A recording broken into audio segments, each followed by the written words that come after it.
জুলাই জাতীয় সনদ যখন ছাপা হয়েছে তখন সেটা কালো কালিতে ছাপা হয়েছে, কিন্তু এর প্রতিটি অক্ষর রক্ত দিয়ে লেখা, এটা মনে রাখবেন। জুলাই জাতীয় সনদ কালো কালিতে লেখা ছাপা হলেও লেখা হয়েছে 1400 মানুষের রক্ত দিয়ে। এইটাই আমাদের মনে রাখা দরকার।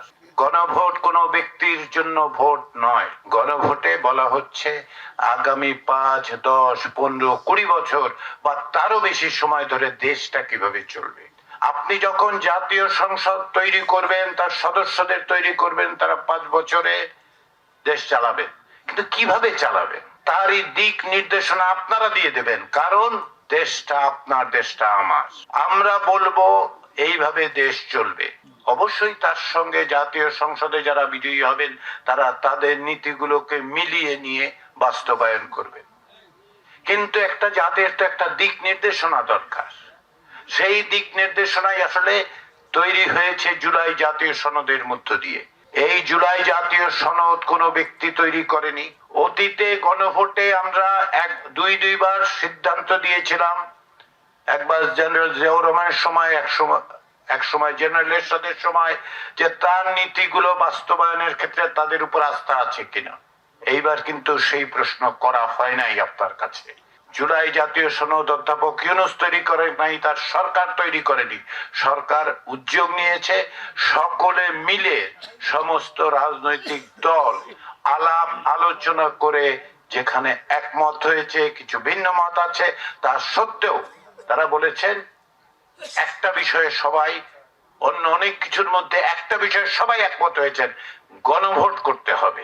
সিলভার টিপ কন্ট্যাক্টে তৈরি নিরাপদ ও নান্দনিক ক্লিক সুইচ। ক্লিক সুইচ, নির্ভরতা জীবন জুড়ে। কেন 30টা রাজনৈতিক দলের সঙ্গে আমরা কথা বলেছি, তাদের কোটি কোটি সমর্থক আছেন, কিন্তু তার বাইরেও তো মানুষ আছে, তাদের কথা কি আমরা শুনবো না? অবশ্যই শুনবো। প্রত্যেকের ভোট সে কারণেই গুরুত্বপূর্ণ।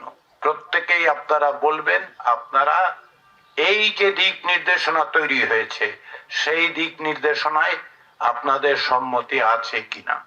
আমরা বলছি আপনাদের সম্মতি আমরা চাই। কেন? দু একটা উদাহরণ দিলে বুঝতে পারবেন।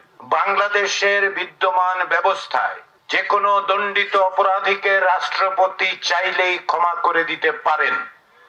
জুলাই জাতীয় সনদে রাজনৈতিক দলগুলো একমত হয়েছেন যে ভবিষ্যতে রাষ্ট্রপতি একা কোনো দণ্ডিত ব্যক্তিকে ক্ষমা করতে পারবেন না। ভুক্তভোগীদের পরিবারের সম্মতি লাগবে। কারণ কি, আমরা দেখেছি দণ্ডিত অপরাধী সর্বনিম্ন অধস্তন আদালত থেকে সর্বোচ্চ আদালত, সবগুলো আদালত বলেছে এই লোকটি অপরাধী, দণ্ডিত, এই লোকটি ক্ষমার অযোগ্য। অথচ রাষ্ট্রপতি তাকে ক্ষমা করে দিয়েছেন। দুদিন পরে সে আপনার দরজায় দাঁড়িয়ে আপনার ভাইকে যে খুন করেছে সে আপনাকে হুমকি দিচ্ছে।